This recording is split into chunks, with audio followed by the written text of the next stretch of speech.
Number 10. The Watcher's Eye. Now I'm sure we all know this, but a weapon doesn't need to be capable of wiping out civilizations to be considered scary. Enter the Watcher's Eye. Now over on the moon, it was the ancient being known as Uatu the Watcher. As a Watcher, his duty was to observe the planet Earth and maintain his oath of non-interference. Basically, whenever an incredibly notable event would occur, the Watcher would typically manifest to the site of the happening so he could observe it directly. Because of everything he'd seen, the Watcher had accumulated knowledge of approximately the entire history of the planet. This included the secrets of everyone and everything, including the superheroes of the Marvel Universe. Those secrets held plenty of power and were secrets that many would kill for. In fact, the Watcher was killed for them and had his eyes removed because his knowledge and memories were stored within his eyes. The power of the Watcher's eyes were then unlocked, showing the Marvel heroes many terrible surprises that had been kept hidden from them for years. This was so terrifying because anyone in possession would have almost limitless information at their disposal, which is exactly what happened when the orb came into possession of one of the eyes and decided to take up the Watcher's job with a bit of a more dark influence. To get the full story on the Watcher's Eye, check out the Watcher's story starting with his first appearance in 1963's Fantastic Four, number 13.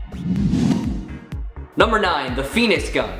Created by Beast, the Phoenix Gun is honestly exactly what it sounds like. It is a Phoenix Force powered gun. Now what is the Phoenix Force, you ask? Well, the Phoenix Force is one of the oldest known cosmic entities around, representing life that had not been born yet, as well as the forces of creation and destruction. The Phoenix Force is an immortal, indestructible, and immutable manifestation of the prime universal force of life. It is the nexus of all psionic energy, which does, has, and will ever exist in all realities of the Omniverse. Now it is perhaps the most powerful cosmic energy in all of the Marvel Universe. Its raw strength has been known to wipe out entire solar systems and is responsible for the mass genocide of a countless number of planets. Now imagine all of that power and energy packed into a single bullet. That is exactly what this gun is and what it does, thanks to the Phoenix Bullet. This gun was almost wielded by Spider-Man just before he was knocked out by Wolverine, who thought that he would be better suited to shoot it, mostly because he knew that the sheer power of the Phoenix Gun would erase the existence of whoever used it. Now this entire story arc deserves a read, so check out The Astonishing Spider-Man and Wolverine by Jason Aaron. Number 8. Wand of Watoomb. The magical artifact created by none other than Watoomb. There are said to be 6 of them scattered across the dimensions, each bearing the same name and same powers. Each wand is controlled by the mere thoughts of its user, primarily for enhancing, multiplying, gathering, focusing, and redirecting mystical energies. They can be used to block mystical attacks and use the energy absorbed to either heal the wielder, unleash a damaging blast, or erect a defensive barrier. They can also be used to control the elements, open portals to other dimensions, and allow the wielder to scry any person, place, or thing they're familiar with. In the modern age, the wands have been wielded by Doctor Strange, Tony Stark, Yondu, and Victor Von Doom, all using them to either fix or eliminate depending on their alignment, you know? The Wand of Watoomb also appeared in the MCU in Doctor Strange, where Wong uses it during the final fight in Hong Kong. Check it out for yourself in its first appearance in 1965's Amazing Spider-Man Annual number 2, or why not just rewatch Doctor Strange to see it in action on the big screen. Number 7. Universal Weapon. Currently owned and used by Ronan the Accuser, the Universal Weapon is the signature weapon used by the Publican forces to enforce Kree laws. The Universal Weapon is capable of many things, such as energy blasts, force fields, flight, and is even able to change the structure of whatever it strikes on a molecular level. Now it's made of an extremely hard material and contains a fail-safe measure that shocks any unauthorized users. Ronan himself is very proud that he owns one of these weapons, saying that even this one single weapon I hold, it has the potential to create and destroy all physical matter, as I may will it. The scientist Janet Stein was able to build herself a version of the Universal Weapon as well, but it was designed with a big flaw, a common error in engineering that allowed a non-user to interfere with his logic tree, basically meaning that anyone could use it or anyone could mess with it, which Reed Richards exploited in a fight against the Steins. Take a look at the Universal Weapon for yourself in its first appearance in 1967's Fantastic Four, number 65.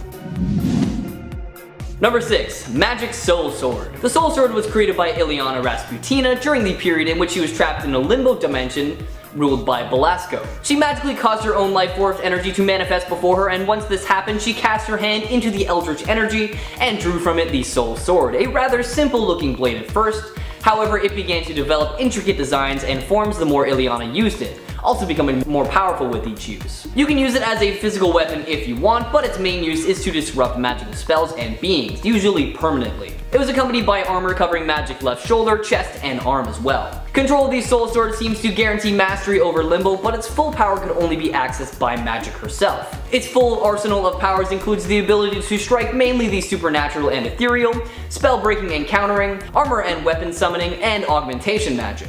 Other known users of the Soul Sword are Kitty Pryde, Colossus, and Nightcrawler, with a few others thrown in there too. However, like I said, no one can access the full capabilities of it other than Magic herself. Check out the sword for yourself, starting with its first appearance in 1983's Uncanny X-Men number 171.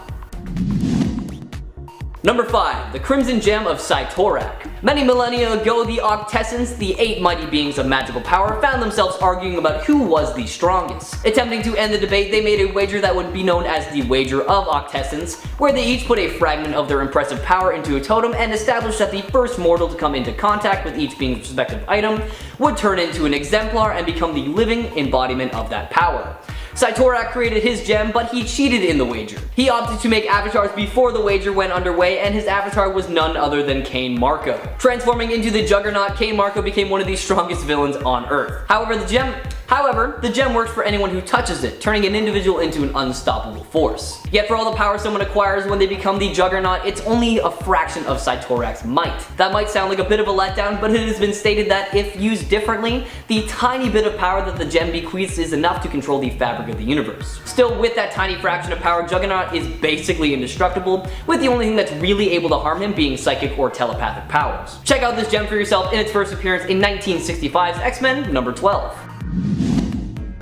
Number 4. Casket of Ancient Winters. Now, if you're not trying to encase the entire universe in an icy, frigid tundra, then you probably shouldn't go opening the Casket of Ancient Winters. It was an Asgardian artifact which contains the Fimbulwinter of Ymir. It created the massive snowstorms it opened. Not only that, but it holds the fury of 1,000 killing winters. The temperature unleashed by the casket is so severe that even frost giants, who typically, relish in the icy weather and have frost in their actual names, are capable of being frozen by the casket's fury. If a world does find itself on the receiving end of the casket, there is only one way in which to reverse the effects, which is Odin's secret gem of infinite suns. The opposite of the casket, the gem contains the essence of 100 stars. Funnily enough, the Casket of Ancient Winters appeared in the MCU in the first Thor movie. It actually proved pretty central to the movie's plot, as its ice powers led Loki to discover his true heritage as a frost giant. Check it out for yourself in the movie Thor, or head all the way back to 1984's Thor number 346.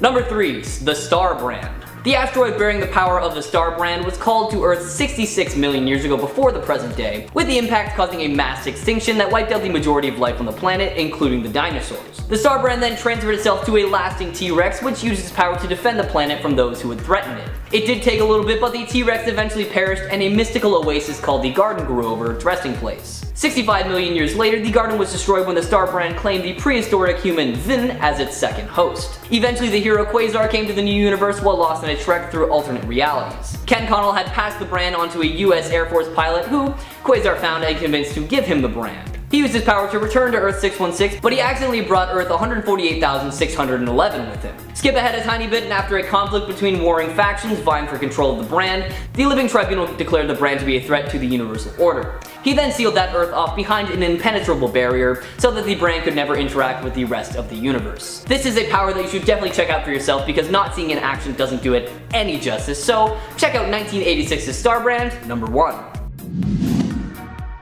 Number 2, the Ultimate Nullifier. One of the most powerful weapons in comic books, the Ultimate Nullifier's abilities are terrifying. Its power is so great that in the right circumstances, whoever used the Ultimate Nullifier could take on Thanos, even if the Mad Titan was wielding the Infinity Gauntlet. Such a battle would likely destroy all reality, but hey, a win is a win, right? So what makes the Ultimate Nullifier so frightening? Well, it can actually eliminate anything from existence, and I mean literally anything. It can destroy anyone or even destroy something abstract like multiple timelines. The only prerequisite is that the user has to have sufficient intellect and willpower to use it. if the user's will is not strong enough, they'll be destroyed along with their intended target and probably the rest of the universe. When Galactus first appeared to devour the Earth, the Watcher broke his oath of non-interference and assisted the Fantastic Four by providing them with the Nullifier's location. The Fantastic Four then hunted down the tiny device, and Reed Richards then used it to scare Galactus away from the planet. Interestingly enough, there might actually be two Ultimate Nullifiers in existence, as the one held by Titus is remarked as being assembled in accordance with the information deciphered from a Regillian recorder, and it's referred to as an Ultimate Nullifier instead of the Ultimate Nullifier. Check out this ultimate weapon for yourself in its first appearance in 1966's Fantastic Four, number 50. Number 1. The Heart of the Universe. While the Infinity Gauntlet and its gems might give the wielder control over space, time, power, etc., even the fabled glove is no match for the Heart of the Universe. An object of literally infinite proportions, anyone who manages to possess it will in turn become the supreme being of the Marvel Universe. This means that they'll become even mightier than beings like the One Above All, who is literally God, and the Fulcrum. Created by Marvel's supreme being in an effort to correct an original imbalance in the fundamental nature of the Marvel Universe, there's really nothing in the entire Marvel Universe that even comes close to its power. Now, aside from an alternate Thanos, the only individuals to find the Heart of the Universe was an alien race called the Celestial Order, who wanted to use the Heart's power to enforce their will on creation. Of course, it didn't pan out for the Celestial Order, but that hasn't stopped one or two folks from trying to harness the Heart's amazing power. While we have not seen the object in the mainstream Marvel Universe, there have been hints that it's out there somewhere just waiting to be found. Check out the Heart of the Universe for yourself in its first appearance in 2003's Marvel Universe: The End, number 2.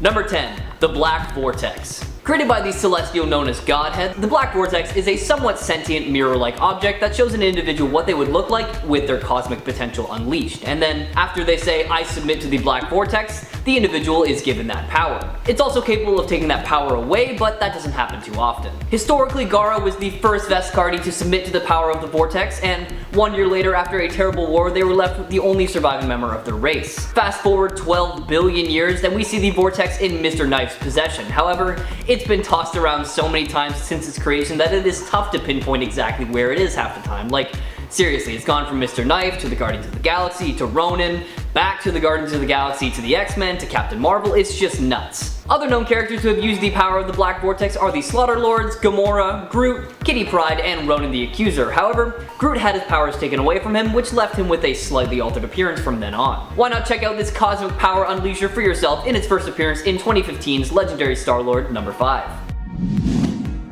Number 9. Darkhold. Years and years and years ago, the elder god known as Chthon decided to write down all of his evil works and spells so he could pass on his terrifying knowledge. Originally written on flesh, it was later transferred to stone and then to some indestructible parchment, and once it was bound together, it became known as the Darkhold, or Chthon Scrolls, or the Necronomicon. The book contains a vast array of powerful black magic spells, however very few can actually use them without losing their souls and becoming possessed by Chthon. These spells include, but are not limited to, accessing limbo, controlling the will of others, summoning Chthon himself, and the most famous spell, the Montesi Formula, that is meant to basically just destroy all vampires. Humans first found the Darkhold 100,000 years ago during the pre-cataclysmic era, and it has survived until the modern day, having been held by prominent characters such as the Darkholders, Zula, Mephisto, Morgan Le Fay, Baron Zemo, and Elsa Bloodstone. In the 21st century, we saw the Darkholders take interest in carnage because the prophecy stated that when the Red Slayer spills blood on sacred stone, he who sleeps shall wake, and what walked will walk once more. However, this just resulted in a major buff for Carnage because he was only empowered by Chthon's presence. Take a look at the Darkhold for yourself, starting with its first appearance in 1972's Marvel Spotlight, number 4. Number 8. The Muramasa Blade. Muramasa was an immortal and legendary swordsman and smith from Japan and was the creator of two of the blades that played a large role in Wolverine's life, the Black Blade and the Muramasa Blade, which is the one that Logan wielded after he recovered his memories. This blade was crafted using a piece of Wolverine's soul and is capable of cutting through pretty much anything that stands in its way. I mean, heck, it sliced through one of Cyclops' optic beams. It also has the ability to greatly reduce the efficiency of any healing factor, which Wolverine learned firsthand after he saved a minor wound from it during a fight with Captain America that took days to heal. And he used this ability to his advantage when he went up against Sabretooth's clone and cut off his arm just before he decapitated him. The forging process of this took many years, but when Muramasa finally finished it and handed it over to Logan, he told Wolverine to wield it like an angry god, and that is exactly what he did because he used it against many enemies while in possession of it, like Nuke, Wildchild, and Sabretooth. After Wolverine's temporary death, the sword was hunted down by the Orphans of X and reforged into several bullets for them to use. Take a look at this legendary sword for yourself by checking out its first appearance in 2006's Wolverine Volume 3, number 40.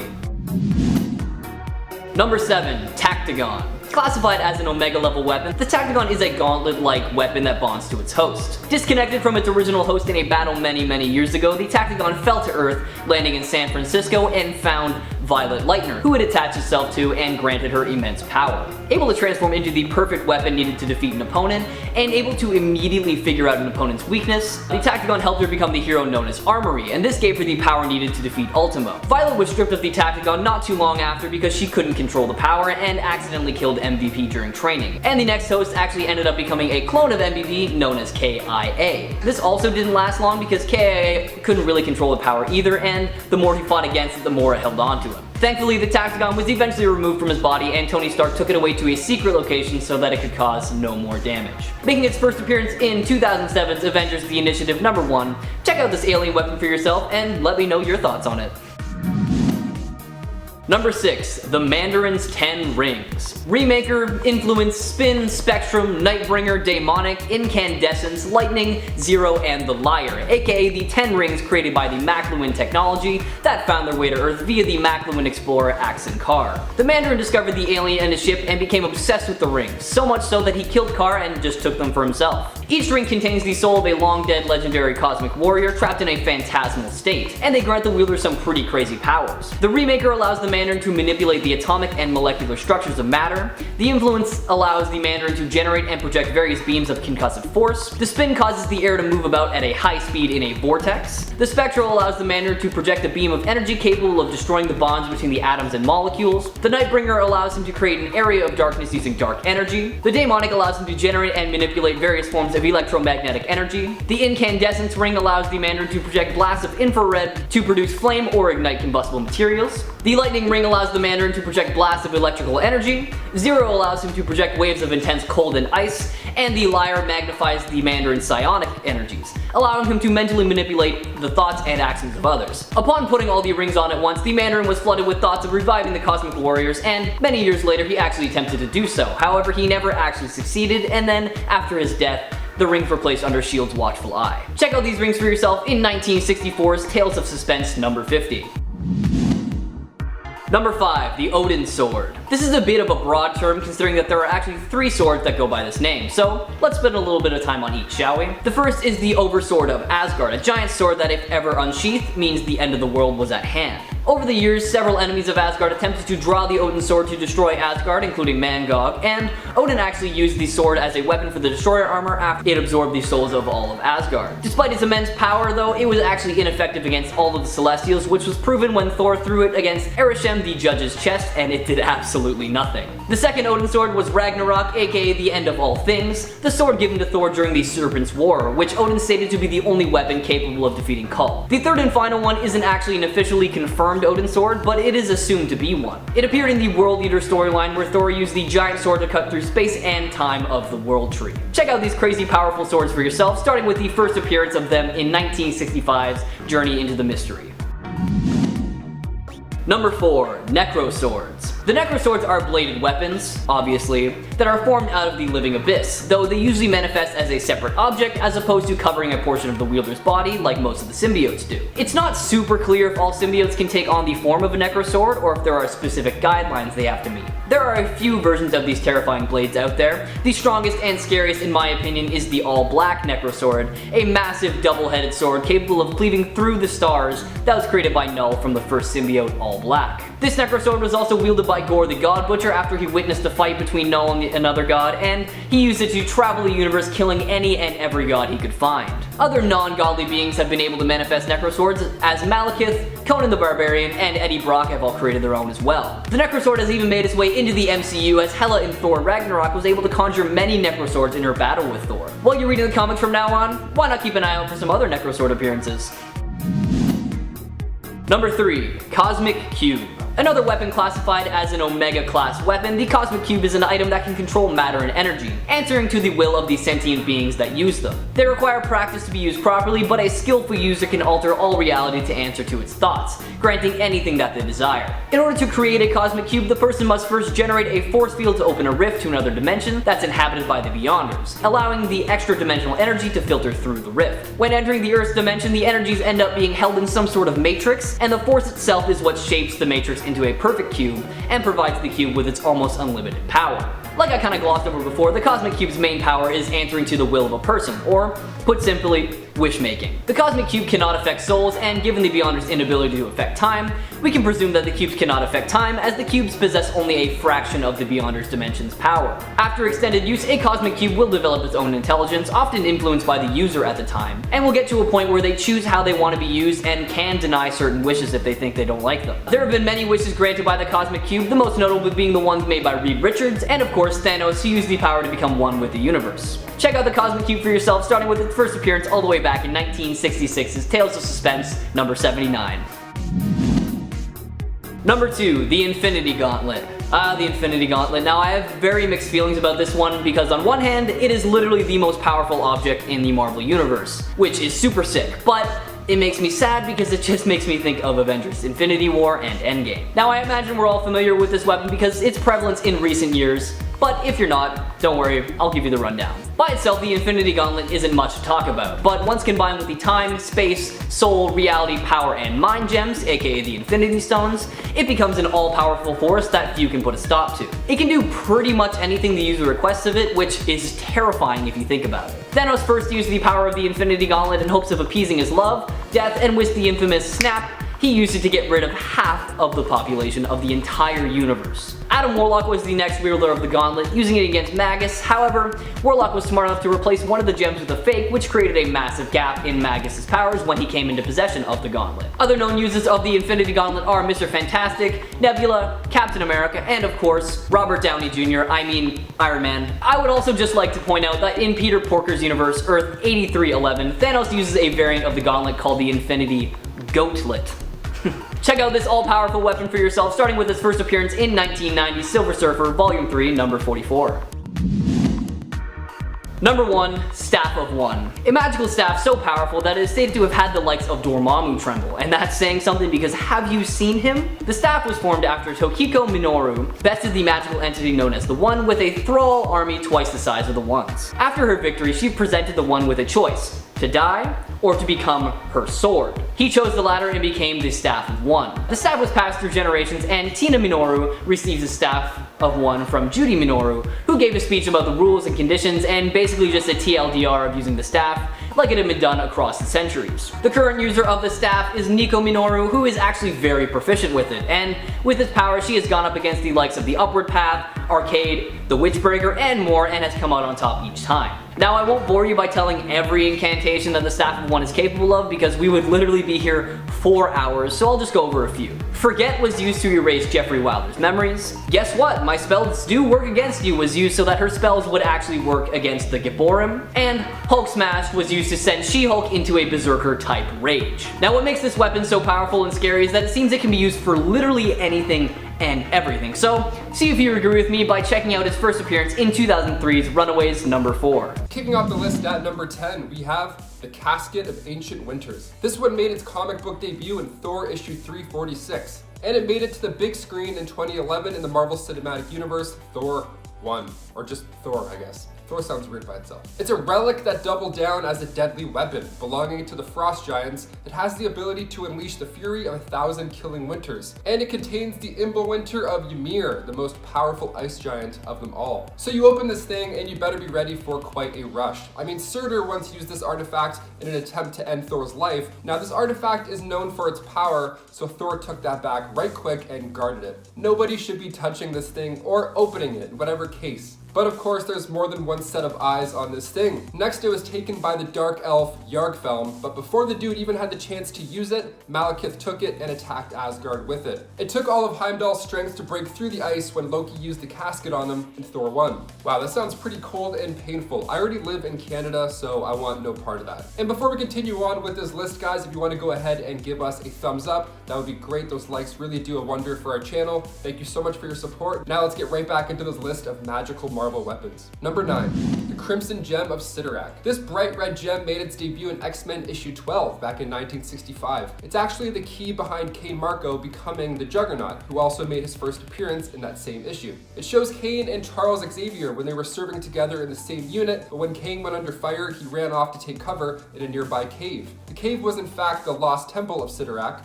So Cain grabbed this glowing ruby from the lap of an idol, read the inscription, and possessed the power of one of the 8 magical beings that made a totem containing a mere fraction of their power ages ago. Now whoever came into contact would, well, look at Cain Marco. They would become a human juggernaut. So now he's just unstoppable. He's a beast. There also exists a world inside this gem of Sidorak, and it's called the Crimson Cosmos. It's another dimension where time doesn't move, and speaking of gems, our number 1 pick may just hit close to home, but we'll get to that later. Number 8, Captain America's shield. One of the most well-known weapons at this time, and yes, I'm going to call it a weapon because it's a vibranium disc that you bounce off of 9 people's heads and then you catch it. That's a weapon in my books. But it also doubles down as a symbol of patriotism. It's made of vibranium, steel alloy, and proto-adamantium, which is basically Wakandan vibranium. So it's unbreakable.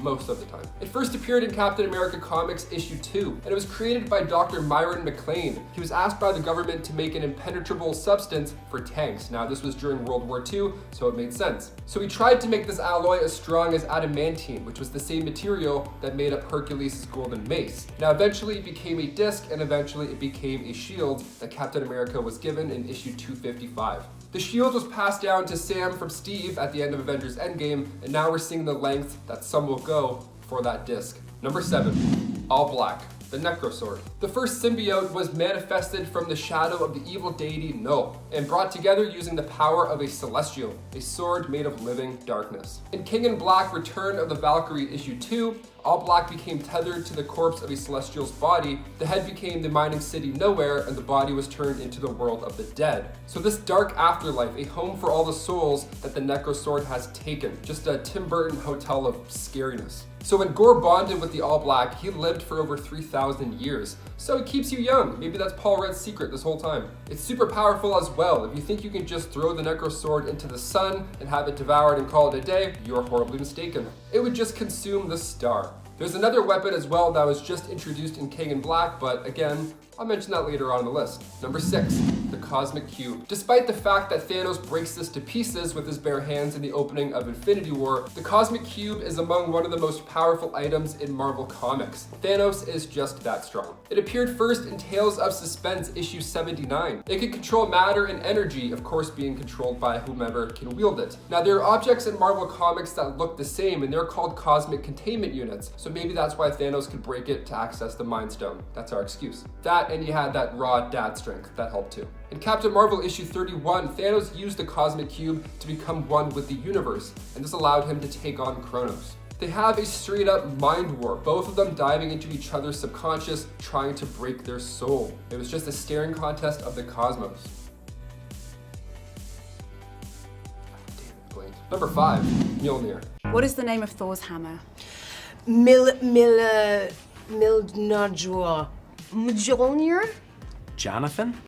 So close. Mjolnir, the hammer of the gods, the mighty mallet. It first showed up in Journey into Mystery issue 83. It was created out of Asgardian metal, but Odin was the one who made it indestructible, and it's able to break the armor of a celestial. That's how strong this hammer is. The hammer allows its users to fly though, which is pretty fun. Thor, having great strength, can huck this thing, and the leather strap pulls him off the ground, flying at the speed of sound, making him invisible to the naked eye. And if you're somehow deemed worthy to wield the hammer, not only will it feel cool and you'll look like Tim the Toolman Taylor, but you'll also obtain the powers of Thor and access other mystical properties of said hammer. Playing with the forces of the universe, Thor is at one point able to travel backwards in time and forwards in time just by swinging his hammer twice the speed of light. Only a handful have wielded the hammer. Captain America did, of course, in the movie Avengers Endgame, but in the comics he did so for the first time in Thor 390, and again in Fear Itself issue 7. Wonder Woman actually was once deemed worthy in a 1990s crossover, Marvel vs. DC issue 2. Number 4,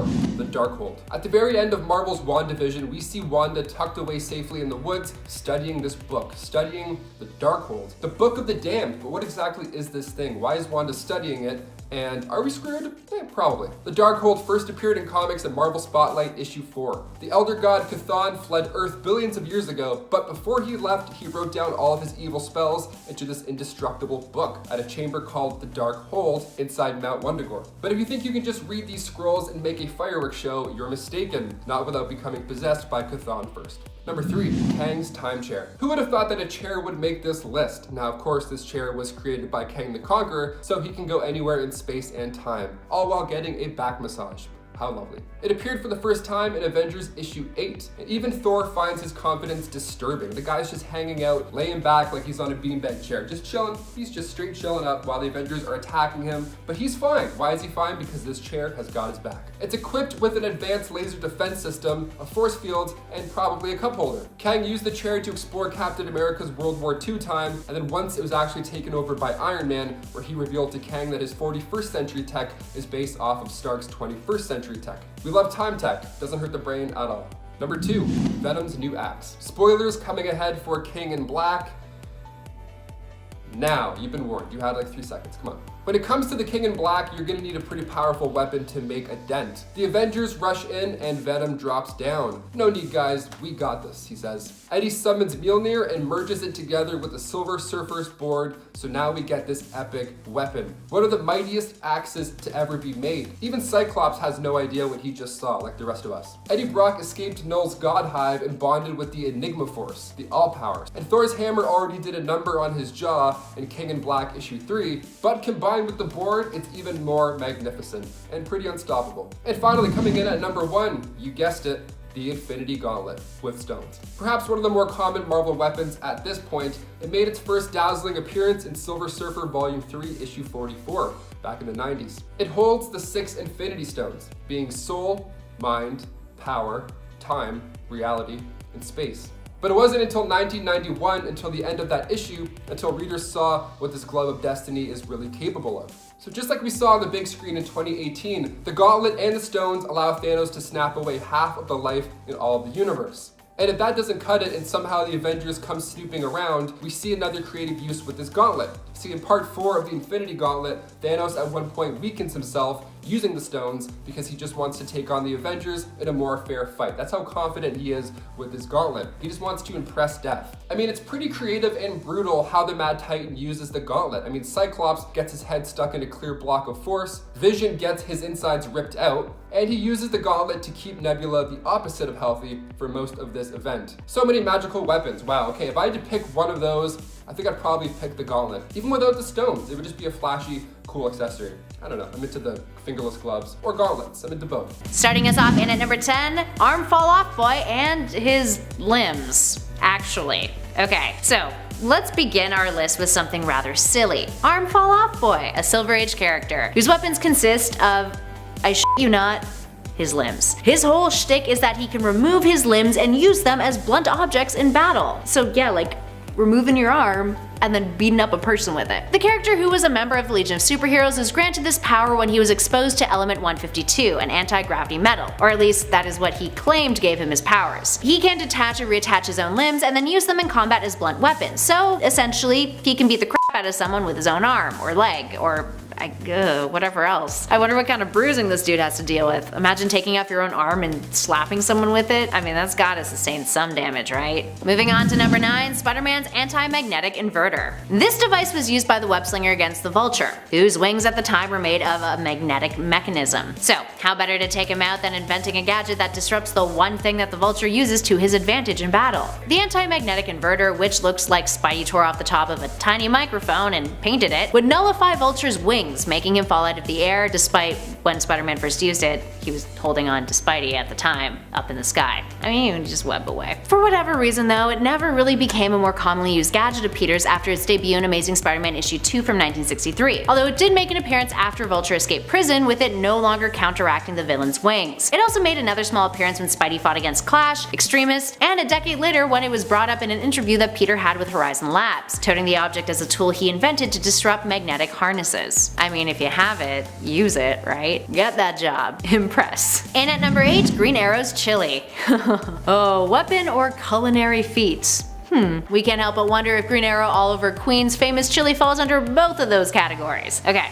Context time. So Ollie makes this special chili that's well known in the superhero community to be spicy AF. Now according to legend, only those with the strongest of digestive systems can digest it properly. In other words, Batman and arguably Superman, just because Superman seems to be struggling with it too when he's eating it. Ollie has used it to torment his fellow heroes, which really culminates in Green Arrow's Secret Files and Origins issue 1, where the full recipe was actually published, along with an image of Aquaman, Green Lantern, the Flash, and Martian Manhunter suffering while consuming it. The Flash even remarks that he finally has a weapon to use against Captain Cold. I mean, arguably, if you threw a bowl of hot chili at anybody, it would probably not be great for them. Superman stands in the back of the panel blowing out his ice breath, whereas Batman says, "Could use more crackers." Personally, I'd like to think that Batman was secretly dying inside, but just like holding up a very impressive facade. Moving on to number 7, Batman's Truth Chamber. Yes, this is a thing that actually existed. A gadget of Bruce Wayne's that can be found in the Batcave, or at least it could be found in there in 1948 in Detective Comics issue 134. It's got a pretty self-explanatory name. It's also in the running for the strangest thing to exist in the Batcave, aside from all of Bruce's deep-rooted psychological trauma. No big deal. The Truth Chamber appeared in a story titled The Umbrellas of Crime, which yes, involved the Penguin. Batman takes one of the Penguin's goons, blindfolds him when he says he won't squeal on his boss, brings him to the Batcave, and then tosses him into this mirrored room that flashes a bunch of colors and causes the goon to trip out while Batman watches from behind a two-way mirror. It's then described as a chamber designed to crack a criminal's silence by making him watch fearful faces reflecting his own guilt multiplied many times. Kinda seems unethical, Bruce. Just gonna throw that out there. The Truth Chamber would make a slight comeback in Grant Morrison's Batman and Robin run issue 16, in which Batman and villain Dr. Hurt spent some time in a mirror-lined room in the Batcave that is known as being an interrogation room where Batman once terrified victims into confessions. And at 6, Captain America's Photon Shield. Back in 1998, Captain America got a bit of an upgrade on his shield in issue 451 of his solo series. After being sent into exile, he got his red mitts on a new kind of shield, one that was an energy shield referred to as a photon shield. Essentially, it looked kind of like his original shield, except it was made entirely of energy instead of vibranium, and acted like a portable force field that he could wield. In addition to that, it was a much more flexible tool. He could make it transform into other objects, the likes of a sword or even a rope. It didn't last long though. Cap would opt out and eventually return to his original shield, despite this one offering a plethora of nifty new tricks. I mean,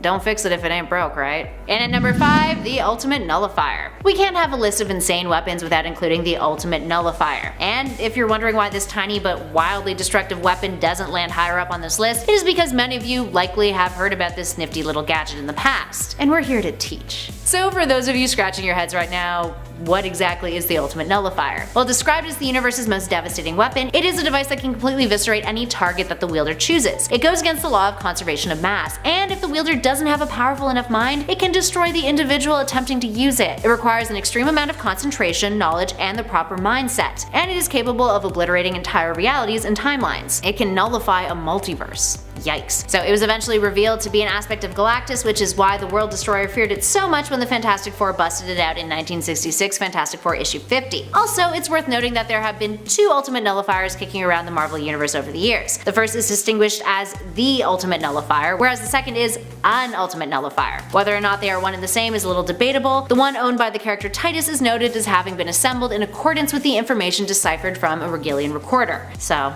the more you know.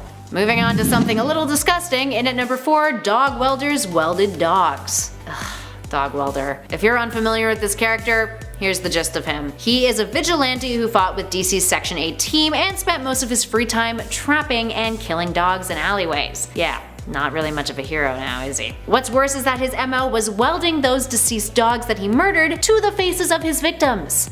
Yeah, just imagine what that would look like. He would eventually be killed off and succeeded by a man who took up his mantle and his equipment, but still pulled the same gross shit, but could also communicate with dead dogs as puppets, since, like his predecessor, he was also a mute. Dog welder just shouldn't exist. You don't gotta hurt dogs. It's not nice. They're cute little pups. All they just want is love and loyalty. Moving on to number 3, Wonder Woman's Chainsaw. Here we have a weapon that falls more into the "that's really dope" category than "whoa, that is crazy" category. Back in 2013, a DC MMORPG was released in beta testing. It was called Infinite Crisis, and the premise followed the members of the DC multiverse from all sorts of alternate timelines facing the brink of destruction, and having to step up and fight against it. It gave us timelines that included Earth Atomic, a reality in which a third world war had wrecked the planet, and a handful of heroes had survived, one of which was Wonder Woman.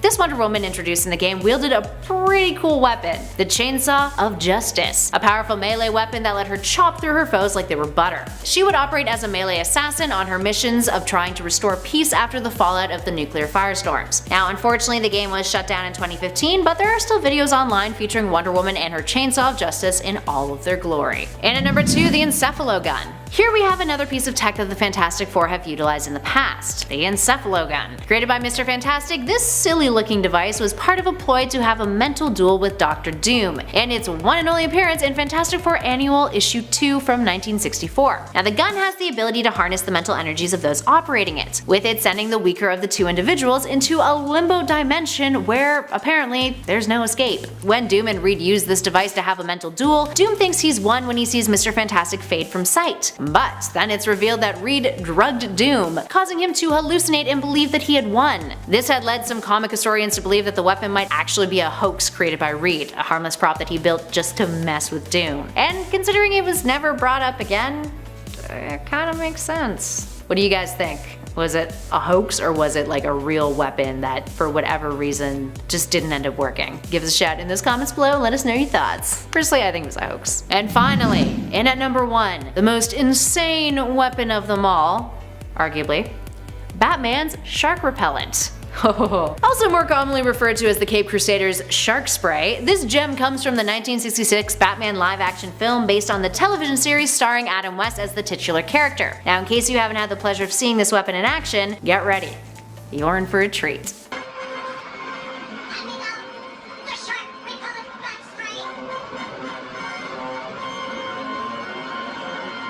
So, what have we learned? Batman has a spray that repels sharks. What is science? In that scene, a shark bites his leg, he punches it multiple times, and then when all else fails, he calls up Robin to toss him a canister of oceanic repellent bat sprays, which he keeps in his helicopter, a vehicle that is meant to soar through the skies and not go on water, one would assume. Also, the shark seemingly explodes when it impacts the water. The whole thing is the definition of insane. Man, if only oceanic repellent was more mainstream, Jaws would have been a completely different film. Sorry, dad joke, I couldn't resist.